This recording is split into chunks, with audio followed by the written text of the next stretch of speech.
கேரளாவை சேர்ந்த ஒரு நர்ஸ் அவங்களுக்கு ஜூலை 16ஆம் தேதி மரண தண்டனை விதிக்கப்பட்டிருக்கு. உண்மையாவே உங்க குற்றவாளியா இல்ல இந்த குற்றத்துக்கு பின்னாடி இருக்கக்கூடிய பின்னணி என்ன அப்படிங்கறத இந்த வீடியோல பார்க்கலாம்.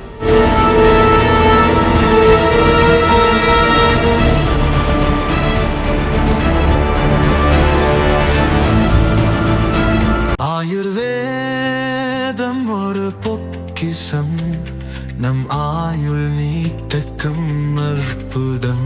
டாக்டர் ஸ்ரீவர்மாஸ். தெறிக்கவிடும் காரம் நிறம் சுவையை தருகிறது. ஆச்சி மிளகாய் தூள் தெறிக்கவிடும் காரம் நிறம் சுவை. நிமிஷா பிரியா. ஸோ இவங்க கேரள மாநிலத்தை சேர்ந்தவங்க. கேரளாவில் இருக்கக்கூடிய இந்த பாலக்காடு டிஸ்ட்ரிக்டில் கொல்லன்கோடு அப்படிங்கிற ஒரு கிராமம் இருக்குது. ஸோ அந்த கிராமத்தை சேர்ந்தவங்க தான்.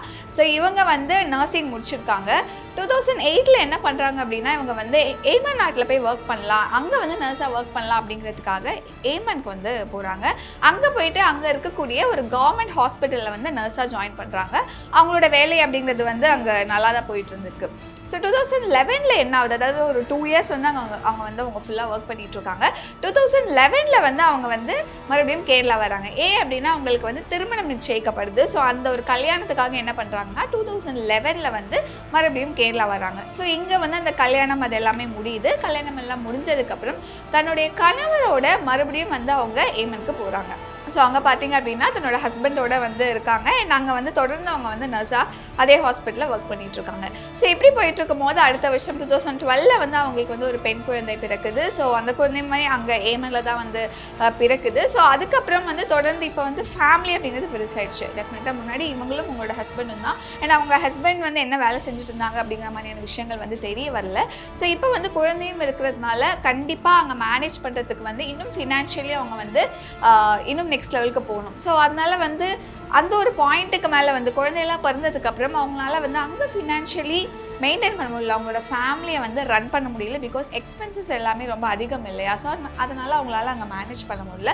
ஒரு பாயிண்ட்டுக்கு மேலே பார்த்தீங்க அப்படின்னா இதுக்கப்புறம் இன்னும் கொஞ்சம் இங்கே இருந்தால் கண்டிப்பாக நம்மளோட ஃபேமிலி ரொம்ப கஷ்டப்படும். ஸோ அதனால் என்ன பண்ணலான்னா ஹஸ்பண்டையும் குழந்தையும் திரும்ப கேரளா காமிச்சிடலாம். நம்ம இங்கேருந்து ஒர்க் பண்ணிவிட்டு காசை நம்ம ஃபேமிலிக்கு அனுப்பலாம். ஏன்னா அங்கேயும் ஹஸ்பண்ட் அவர் ஆட்டோ ஓட்டுறாரு அப்படிங்கிற மாதிரியான விஷயங்கள் தெரிய வந்தது. ஸோ அவரும் அங்கே அவரோட வேலையை பார்ப்பாங்க. ப்ளஸ் இங்கே நம்ம ஒர்க் பண்ணிவிட்டு இங்கேருந்து நம்ம காசு அனுப்பலாம். கொஞ்சம் நாளைக்கு ஃபேமிலியை மேனேஜ் பண்ணிக்கலாம். அதுக்கப்புறம் மேபி இன்னும் கொஞ்சம் நம்ம ஃபினான்ஷியலி இன்னும் பெட்டர் ஆனதுக்கப்புறம் வேணால் நம்ம ஃபேமிலியை கூட்டிகிட்டு வரலாம் அப்படின்னு முடிவு செய்கிறாங்க. ஸோ இதனால் 2014 ஹஸ்பண்டும் குழந்தையும் வந்துடுறாங்க கேரளாவுக்கு. அவங்க அங்கே ஒர்க் பண்ணிட்டு இருக்காங்க. இப்படி போயிட்டு இருக்கும் போது ஒரு பாயிண்ட்டுக்கு மேலே சரி நம்ம ஏன் இன்னும் இந்த வேலையை பார்த்துட்டு இருக்கோம், நம்ம பேசாமல் ஒரு கிளினிக் ஓப்பன் பண்ணிடலாம். ஓப்பன் பண்ணிவிட்டு நமக்கு அதில் கொஞ்சம் நல்ல ஒரு ரெவென்யூ இருக்கும், நம்ம ஃபேமிலியை நல்லா பார்த்துக்கலாம் அப்படின்னு சொல்லிட்டு முடிவு பண்ணுறாங்க. ஸோ அப்படி அவங்க அந்த பிஸ்னஸ் அந்த கிளினிக்கை செட்டப் பண்ணலாம் அப்படின்னு பார்த்துட்டு இருக்கும் போது ஏமனில் ஒரு ரூல் இருக்குது. என்ன அப்படின்னா உங்கள் கூட அந்த பிஸ்னஸ் பார்ட்னராக யார் இருக்காங்களோ அவங்க கண்டிப்பாக அந்த ஏமன் சிட்டிசனாக தான் இருக்கணும், அங்கே இருக்கக்கூடிய ஒரு நபராக தான் இருக்கணும் அப்படிங்கிற மாதிரியான ரூல் இருக்குது. ஸோ இதனால் என்ன பண்ணுறாங்க அப்படின்னா யார் கரெக்டாக இருப்பாங்க, பிகாஸ் இந்த மாதிரியான விஷயங்களுக்கு ரொம்ப ட்ரஸ்டபிளான ஒரு ஆளாக இருக்கணும் இல்லையா. அப்படியே அவங்க பார்த்துட்டு இருக்கும் போது அதே ஏமனை சேர்ந்த ஒரு நபர், ஸோ அவர் டெக்ஸ்டைல் பிஸ்னஸ் அதில் அவர் பண்ணிட்டு இருக்காரு. ஸோ சம்ஹவ் ஆல்ரெடி அந்த பிஸ்னஸ் அப்படிங்கிறது தெரியும் அப்படிங்கிறதுனால இவங்க கரெக்டாக இருப்பாங்க அப்படின்னு சொல்லிட்டு அவங்கள தன்னோட பார்ட்னராக சூஸ் பண்ணுறாங்க பிஸ்னஸில். ஸோ இதனால் தலால் அப்தோ மெஹதி அப்படிங்கிற ஒரு நபரை தன்னோட பிஸ்னஸ் பார்ட்னராக சேர்த்துக்கிறாங்க. ஸோ இவங்க 2 பேருமே பார்த்தீங்க அப்படின்னா ஸோ அவர் ஆல்ரெடி கொஞ்சம் பிஸ்னஸ்லாம் பண்ணிட்டு இருந்ததுனால அவருக்கு ஃபினான்ஷியல் இந்த இஷ்யூஸும் பெருசாக இருந்திருக்காது. பட் இவங்க ரொம்ப நார்மலான ஃபேமிலியை சேர்ந்தவங்க தான். ஸோ அதனால் ஊரில் தன்னோட ஹஸ்பண்ட் கிட்ட அம்மா கிட்ட இவங்க கிட்டலாம் கொஞ்சம் கடன் வாங்கி இவங்க வெளியே கடன் வாங்கி எப்படியோ அந்த கிளினிக் அப்படிங்கிறத 2015 2 பேரும் சேர்ந்து ஸ்டார்ட் பண்ணிடுறாங்க. ஆனால் ஸ்டார்ட் பண்ண கொஞ்சம் நாள்லேயே பார்த்தீங்க அப்படின்னா இவங்க 2 பேருக்குள்ளே அதாவது மெஹதிக்கும் நிமிஷாக்கும் இடையே நிறைய பிரச்சனைகள் அப்படிங்கிறது உருவாகுது. ஸோ அதில் என்ன பார்த்தீங்க அப்படின்னா மென்டலி ஃபிசிக்கலி மெஹதி அவர்கள் நிமிஷாவை ரொம்ப டார்ச்சர் பண்ணியிருக்காரு. ஒரு பாயிண்ட்டுக்கு மேலே நிமிஷாக்கும் மெஹதி அவங்களுக்கும் திருமணம் ஆயிடுச்சு அப்படிங்கிற மாதிரிலாம் அவர் பேச ஆரம்பிச்சுட்டாராம். ஸோ இந்த மாதிரி டெய்லி உங்கள் 2 பேர்த்துக்குள்ளே ஏகப்பட்ட கான்ஃப்ளிக்ஸ் அப்படிங்கிறது போயிட்டே இருந்திருக்கு. ஒரு கட்டத்துக்கு மேலே இந்த கிளினிக் ரன் பண்ணுறாங்க இல்லையா, அதுலேருந்து வரக்கூடிய ஃபுல் ரெவென்யூமே மெஹதி அவர்களை எடுத்துக்கிட்டாங்க. இவங்களை கிட்டத்தட்ட ஒரு மாதிரி ஏமாற்ற ஆரம்பிச்சிடுறாங்க. ஸோ இதெல்லாமே ஒரு பாயிண்ட்டுக்கு மேலே வந்து நிமிஷானால ஹேண்டில் பண்ண முடியல. அண்ட் அவங்க அம்மா கிட்டேயுமே ஃபோனில் பேசும்போது வந்து இந்த மாதிரியான விஷயங்கள் ஷேர் பண்ணியிருந்ததா அவங்க அம்மாவுமே வந்து சொல்லியிருந்தாங்க. ஸோ இப்படி போயிட்டு இருக்கும் போது ஒரு பாயிண்ட்டுக்கு மேலே என்ன ஆயிடுச்சு அப்படின்னா மெஹதி பயங்கரமாக டார்ச்சர் பண்ண ஆரம்பிச்சிட்டாரு. அதாவது நிமிஷாவுடைய இந்த பாஸ்போர்ட்ஸ் இருக்கும் இல்லையா, பாஸ்போர்ட்ஸ், அவங்களோட டாக்குமெண்ட்ஸ், இது எல்லாத்தையுமே வந்து ரொம்ப பிளாக்மெயில் பண்ணி வாங்கி வச்சுக்கிட்டாரா. பிகாஸ் அவங்கள வச்சு தானே அவர் இங்கே ஒரு மாதிரி ரெவன்யூ ஜென்ரேட் பண்ணிட்டு இருக்காரு. ஸோ எல்லாமே தெரிஞ்சு இவங்க வந்து ஒரு வேளை இங்கேருந்து போயிட்டாங்கன்னா, இந்த ஊரை விட்டு போயிட்டாங்கன்னா என்ன பண்ணுறது அப்படிங்கிறதுனால பிளாக்மெயில் பண்ணுறதுக்கு அந்த பாஸ்போர்ட் எல்லாம் வாங்கி வச்சுக்கிறாங்க. ஒரு பாயிண்ட்டுக்கு மேலே நிமிஷா நல்லா ஹேண்டில் பண்ண முடியல. டக்குன்னு போயிட்டு ஒரு 2016 வந்து ஏமனில் இருக்கக்கூடிய ஒரு போலீஸ் ஸ்டேஷனில் போயிட்டு கம்ப்ளைண்ட் பண்ணுறாங்க. பட் அவங்களோட கம்ப்ளைண்ட் வந்து பெருசாக ரொம்ப சீரியஸாக எடுத்துக்கப்பட்டு விசாரணை எதுவுமே வந்து நடத்தலை. ஸோ அவங்களுக்கு வந்து இந்த சைட் லீகலையுமே அவங்களுக்கு எந்த மாதிரியான ஒரு சப்போர்ட்டுமே கிடைக்கல.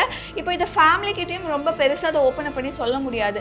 பிகாஸ் எப்படி சொல்கிறது, ஆல்ரெடி ஃபேமிலி ரொம்ப கஷ்டப்பட்டுட்டு இருக்காங்க. ஸோ அவங்களை இன்னும் கஷ்டப்படுத்த வேணாம்னு சொல்லிட்டு தானே இதை ஹேண்டில் பண்ணிக்கலாம் அப்படின்னு சொல்லிட்டு எடுத்தோடனே அவர்கிட்ட கேட்குறாங்க, பாஸ்போர்ட் எல்லாம் கொடுங்கன்னு கேட்குறாங்க. ஆனால் அவருமே ஒரு பாயிண்ட்டுக்கு மேலே வந்து ஒத்து வரல. அதாவது மெஹதி அவர்கள் வந்து இந்த சமரசத்துக்கு அவர் ஒத்து வரல. ஸோ ஒரு பாயிண்டில் வந்து இந்த பாஸ்போர்ட்லாம் நமக்கு வேணுமே, என்ன பண்ணணும் அப்படிங்கிறதுக்காக தான் ஒரு முக்கியமான ஒரு முடிவு எடுக்கிறாங்க. ஸோ இந்த ஒரு டெசிஷன் தான் வந்து ஐ திங்க் நிமிஷாவோட லைஃப்பில் ஒரு மிகப்பெரிய டேர்னிங் பாயிண்ட் அப்படின்னு சொல்லணும். ஸோ தன்னோட நர்ஸ் அப்படிங்கிறதுனால மயக்க மருந்து கொடுத்து மெஹதி கிட்டேருந்து தன்னோட டாக்குமெண்ட்ஸ், பாஸ்போர்ட் எல்லாம் எடுத்துக்கலாம் அப்படின்னு முடிவு செய்கிறாங்க. அவங்க இதுக்கு பின்னாடி சில விஷயங்கள் யோசிக்கும் போது இதாங்க டெஃபினெட்லி ஒரு குற்றம் தான், அந்த மாதிரி அவங்க பண்ணியிருக்க கூடாது, ஆனால் வேறு வழி அவங்களுக்கு தெரியல, அதனால அந்த ஒரு விஷயத்த பண்ணாங்க. ஸோ அவங்களோட நோக்கம் என்னென்னா மயக்க மருந்து கொடுத்து அந்த பாஸ்போர்ட் எல்லாம் அவங்களோட பாஸ்போர்ட்டை எடுத்துக்கணும் அப்படிங்கிறது. அப்படி வந்து இவங்க அந்த மயக்க மருந்து கொடுக்குறாங்க. ஆனால் கொடுக்கும் போது அது ஓவர்டோஸ் ஆகுது. ஓவர்டோஸ் ஆனதுனால மெஹதி அவர்கள் உயிரிழந்து போயிடுறாரு.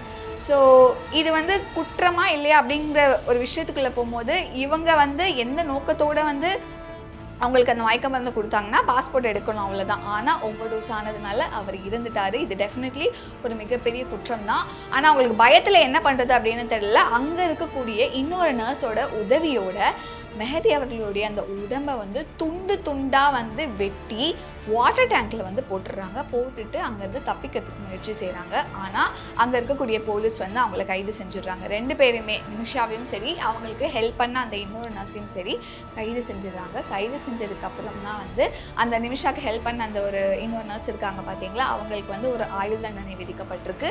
நிமிஷா அவர்களுக்கு வந்து அவங்க செஞ்ச இந்த ஒரு கொலை குற்றத்துக்காக அவங்களுக்கு மரண தண்டனை வந்து விதிக்கப்பட்டிருக்கு. அதாவது தூக்கு தண்டனை வந்து அவங்களுக்கு விதிக்கப்பட்டிருக்கு. ஸோ நிமிஷா அவர்களுக்கு வந்து தூக்கு தண்டனை விதிக்கப்பட்டதுக்கு அப்புறம் தன்னுடைய ஃபேமிலியாக இருக்கட்டும், ஈவன் அந்த நியூஸ் வந்து வந்தப்பவே வந்து நம்ம எல்லாருக்கும் பயங்கர ஷாக்கிங்காக இருந்தது. பட் இதுலேருந்து தப்பிக்கிறதுக்கு வேறு எந்த வழியுமே இல்லையா அப்படின்னு கேட்டிங்க அப்படின்னா டெஃபினட்டாக வந்து ஏமன் மாதிரியான இந்த நாடுகளில் பார்த்திங்க அப்படின்னா இந்த இஸ்லாம் மதத்தோடைய ஷரியா சட்டம் அப்படிங்கிறது ஒன்று இருக்குது. ஸோ இதன்படி என்ன அப்படின்னு பார்க்கும்போது பிளட் மணி அப்படிங்கிற ஒரு விஷயம் வந்து இருக்குது. ஸோ முதல்ல இந்த பிளட் மணினா என்ன அப்படின்னா, இந்த குற்றம் செய்யப்பட்டவங்க, அதாவது இந்த மாதிரி தெரியாமல் செய்யப்பட்ட அந்த குற்றத்துக்கு அந்த குற்றவாளி என்ன பண்ணலாம் அப்படின்னா, பாதிக்கப்பட்டவரோ இல்லை இந்த பாதிக்கப்பட்ட இந்த விக்டிம் இருப்பாங்க இல்லையா, ஸோ அவங்களுக்கோ இல்லை அவங்களோட ஃபேமிலிக்கோ ஒரு காம்பன்சேஷன் பேசலாம். அதாவது கிட்டத்தட்ட இந்த தண்டனையிலேருந்து வெளியே வர்றதுக்கான, அதாவது தண்டனையை ரத்து செய்யறதுக்கான ஒரு காம்பன்சேஷன், ஒரு சமரசத்துக்கு வரலாம். நான் வந்து இவ்வளோ காசு உங்களுக்கு கொடுக்குறேன், நான் செஞ்சது தப்பு தான், என்னை மன்னிச்சிடுங்க அப்படின்னு சொல்லிட்டு விக்டிம்க்கோ விக்டிமோட அந்த ஃபேமிலிக்கோ இவங்க வந்து ஒரு காம்பன்சேஷன் கொடுக்கலாம். அப்படி அந்த ஃபேமிலி விக்டிமோ இல்லை விக்டிமோட ஃபேமிலியோ அதை ஒத்துக்கிற பட்சத்தில் தண்டனையானது ரத்து செய்யப்படும். ஸோ இதுதான் இந்த பிளட் மணி அப்படிங்கிற ஒரு விஷயம். ஸோ இது வந்து இந்தியாவில் இருக்கான்னு கேட்டிங்கன்னா இந்தியாவில் இல்லை, ஏமன் மாதிரி ரொம்ப ஒரு சில நாடுகளில் தான் இந்த ஒரு பிளட் மணி அப்படிங்கிற ஒரு விஷயம் வந்து இருக்குது. ஸோ இது ஏமன்லேயும் வந்து இருக்குது அப்படிங்கிறதுனால என்ன பண்ணுறாங்கன்னா இனிஷியலாக ஸோ அந்த பிளட் மணி மூலமாக வந்து நிமிஷா அவர்களை வந்து எப்படியாவது காப்பாற்றிடலாம் அப்படின்னு வந்து முடிவு செய்கிறாங்க. ஸோ இதன்படி save Nimisha Priya international action council, so இந்த ஒரு விஷயத்துக்கு மூலயமா பார்த்தீங்க அப்படின்னா நிதியானதை வந்து திரட்டுறதுக்கு ஆரம்பிக்கிறாங்க. ஸோ நிமிஷாவோட விஷயத்தில் பார்க்கும்போது கிட்டத்தட்ட எவ்வளோ ஒரு காம்பன்சேஷன் அப்படிங்கிறது அவங்க கொடுக்கணும்னா $1 மில்லியன் அமெரிக்கன் டாலர், அதாவது நம்மளுடைய இந்தியன் ருபீஸ் படி பார்க்கும்போது 8.2 கோடி ரூபாய் காசு வந்து அவங்க வந்து மெஹதி அவங்களோட ஃபேமிலிக்கு வந்து கொடுக்குற பட்சத்தில், அதை அவங்க அக்செப்ட் பண்ணிக்கிற பட்சத்தில் இவங்களுக்கு இந்த தூக்கு தண்டனை அப்படிங்கிறது வந்து ரத்து செய்யப்படும். ஸோ இந்த ஒரு முயற்சியில் அந்த குழு வந்து நிதி அப்படிங்கிறது வந்து திரட்ட ஆரம்பிக்கிறாங்க. கிட்டத்தட்ட ஒரு $40,000 வரைக்கும் வந்து அவங்க நிதி திரட்டினாங்க அப்படின்னு சொல்லப்படுது. ஆனால் இதுவுமே கடந்த செப்டம்பர் மாதத்தோட நின்றுது. ஸோ ஏன் அப்படின்னு பார்க்கும்போது இந்திய தூதரகம் வந்து நியமித்த ஒரு லாயர், அவர் வந்து இந்த ஒரு பேச்சுவார்த்தையெல்லாம் நடக்கிறதுக்கு முன்னாடியே கிட்டத்தட்ட ஒரு 14 லட்சம் வந்து தனக்கு வந்து ஃபீஸாக பே பண்ணணும் அப்படின்னு கேட்டுக்கிறதுனால ஒரு பாயிண்ட்ல வந்து இந்த ஒரு விஷயமுமே தடைப்பட்டு நின்றுது. ஸோ இந்த தூக்கு தண்டனையிலேருந்து தப்பிக்கிறதுக்கான இருந்த ஒரே ஒரு வழி அந்த பிளட் மணி தான். ஸோ அதுவுமே வந்து கிட்டத்தட்ட அவங்களோட கைவிட்டு போயிடுச்சு அப்படின்னு தான் சொல்லணும். ஒரு பக்கம் இந்த மாதிரியான விஷயங்கள் நடந்திருந்தாலும் இன்னொரு சைடு நிமிஷாவோட ஃபேமிலி அவங்களால என்ன முடியுமோ அதை பண்ணிட்டு இருந்தாங்க. ரொம்ப சாதாரணமான ஒரு ஃபேமிலியில சேர்ந்தவங்க தான். 8 கோடி அப்படிங்கிறது அவ்வளோ ஈஸியான விஷயம் கிடையாது. பட் இருந்தாலும் நிமிஷாவுடைய கணவர் ஒரு பக்கம் வந்து கொஞ்சம் காசெல்லாம் வந்து திருட ஆரம்பிக்கிறாரு. இன்னொரு பக்கம் நிமிஷாவுடைய அம்மா வந்து கொச்சின்ல இருக்கக்கூடிய அவங்களோட வீடெல்லாம் விற்று எப்படியாவது கொஞ்சம் காசு சேர்த்து எப்படியாவது என் பொண்ணை வந்து வெளியே அந்த தண்டனையிலேருந்து வந்து வெளியே எடுத்துகிட்டு வந்துடணும்னு சொல்லிட்டு அவ்வளோ எஃபர்ட்ஸ் வந்து போட்டாங்க. ஏன்னா ஏமன் போய் அவங்கள சந்திக்கணும், நிமிஷாவை சந்திக்கிறதுக்கு அவ்வளோ முயற்சி செய்கிறாங்க. ஏன்னா ஒரு பாயிண்ட்டுக்கு மேலே என்ன அப்படின்னா ஏமனில் வந்து அவ்வளோ சீக்கிரம் ஈஸி கிடையாது இங்கேருந்து போய் வந்து பார்க்குறது அப்படின்னு. இதுக்காக இந்தியாவில் வந்து ஸ்பெஷல் பர்மிஷன்ஸ் எல்லாமே கேட்டு ஒரு பாயிண்ட்ல வந்து நிமிஷாவுடைய கணவராக இருக்கட்டும் நிமிஷாவுடைய அம்மாவாக இருக்கட்டும் ஏமன் போகிறாங்க. ஸோ அங்கே போயிட்டு மெஹதி அவங்களோட ஃபேமிலியை வந்து பார்த்து எப்படியாவது வந்து ஒரு சமரச பேச்சுவார்த்தைக்கு வந்து அவங்களை எப்படியாவது கன்வின்ஸ் பண்ணிடணும் அப்படின்னு ரொம்ப ட்ரை பண்ணுறாங்க. ஆனால் அவங்களால முடியல. ஏன் அப்படின்னா மெஹதி வந்து அங்கே இருக்கக்கூடிய அதாவது ஏமனில் இருக்கக்கூடிய ஒரு பழங்குடியினரை சேர்ந்தவர் அப்படிங்கிறதுனால அவங்க கிட்ட கம்யூனிகேட் பண்ணுறது ரொம்ப கஷ்டமாக இருந்ததா. நடுவில் கொஞ்சம் மீடியேட்டர்ஸ் இவங்களெல்லாம் வச்சு தான் அந்த சமரச பேச்சுவார்த்தை அப்படிங்கிறது நடத்துனாங்க. ஆனால் அவங்களோட சைட்லேருந்து ஓகேயும் சொல்லலை நோவும் சொல்லலை. கிட்டத்தட்ட அது இன்னுமே ஒரு சமரசமாக தான் வந்து போயிட்டுருக்கு. இன்னும் அவங்க சைடில் வந்து ஓகே அப்படிங்கிற மாதிரி எந்த விஷயங்களுமே வந்து தெரிய வரல. ஸோ இந்த விஷயம் அப்படிங்கிறது வந்து இன்னும் பயங்கரமான காம்ப்ளிகேட் ஆனதுக்கான ஒரு விஷயம் என்னன்னு பார்த்தீங்கன்னா இந்த 2014-15 ஏமனில் இந்த உள்நாட்டு போர் அப்படிங்கிறதுமே வந்து பயங்கரமாக வெடிச்சதுனால இது ஒரு மிகப்பெரிய ஒரு ட்ராபேக் அப்படின்னு சொல்லலாம் நிமிஷா அவங்களோட கேஸில். ஸோ இந்த ஒரு வார்க்கு அப்புறம் பார்த்தீங்க அப்படின்னா அந்த ஏமன் அப்படிங்கிறது வந்து 3 பிரிவுகளாக வந்து ஆயிடுச்சு. ஸோ அதில் வந்து ஒரு பிரிவு ஒவ்வொரு குழுவினர் வந்து ஆண்டுட்டு இருந்தாங்க. அப்படி இருக்கும் போது மிக முக்கியமான தலைநகரத்தை பார்த்தீங்க அப்படின்னா ஹூதி பிரிவு. ஸோ இவங்க தான் இந்த ஒரு குழு தான் வந்து அங்கே வந்து ஆட்சி செஞ்சதுனால அதோடைய அதிபர் வந்து இப்போ இந்த ஜனவரி மாதம் வந்து நிமிஷா அவர்களுக்கு வந்து மரண தண்டனை அப்படிங்கிறது உறுதி அப்படிங்கிற ஒரு விஷயத்த வந்து சொல்லியிருந்தாரு. ஸோ இது கேட்கும் போது ஒரு பக்கம் வந்து அவங்க செஞ்சது குற்றம் தான். பட் இருந்தாலும் அவங்க எந்த ஒரு விஷயத்துக்காக அதை பண்ணாங்க, அவரை கொல்லணும் அப்படிங்கிறதுக்காக பண்ணல, தான் அந்த ஒரு விஷயத்துலேருந்து எப்படியாவது தப்பிச்சிடணும். ஏன்னா ஆக்சுவலாக ஒரு வகையில் பார்க்கும்போது இவங்களுமே ஒரு கைண்ட் ஆஃப் விக்டிம் அப்படின்னு தான் சொல்லணும். இவங்களை முழுக்க குற்றவாளி நம்மளால் சொல்லவே முடியாது.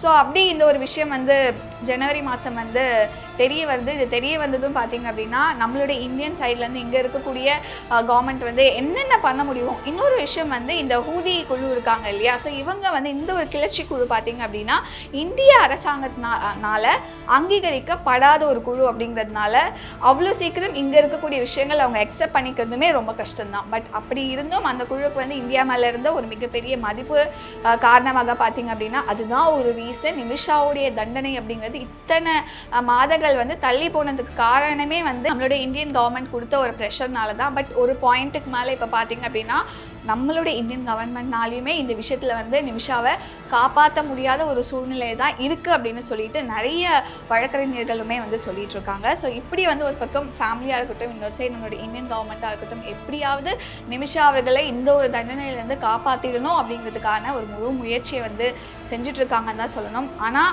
என்ன சொல்கிறது, இன்னும் 4-5 நாட்கள் தான் வந்து இருக்குது ஜூலை 16க்கு. அதுக்குள்ளே வந்து ஒரு சமரச பேச்சுவார்த்தைக்கு வந்து அவங்கள காப்பாற்றிட முடியுமான்னு கேட்டிங்க அப்படின்னா அதுக்கான சாத்தியம் அப்படிங்கிறது மிக மிக மிக மிக குறைவு அப்படின்னு தான் நம்மளால் கேள்விப்பட முடியுது. ஸோ எஸ், நம்மளால் முடிஞ்சது கண்டிப்பாக ஜஸ்டிஸ் ஃபார் நிமிஷா பிரியா அப்படின்னு சொல்லிட்டு ஸ்ப்ரெட் பண்ணுறது தான். ஸோ அண்ட் ஆல்சோ நீங்களும் இந்த விஷயத்தை பற்றி என்ன நினைக்கிறீங்க அப்படிங்கிறத கமெண்ட்ல மென்ஷன் பண்ணுங்கள். ஆயுர்வேதம் ஒரு பொக்கிஷம் நம் ஆயுள் நீட்டக்கும் அற்புதம். டாக்டர் ஸ்ரீவர்மாஸ் தெறிக்க விடும் காரம் நிறம் சுவையை தருகிறது. ஆச்சி மிளகாய் தூள் தெறிக்க விடும் காரம் நிறம் சுவை.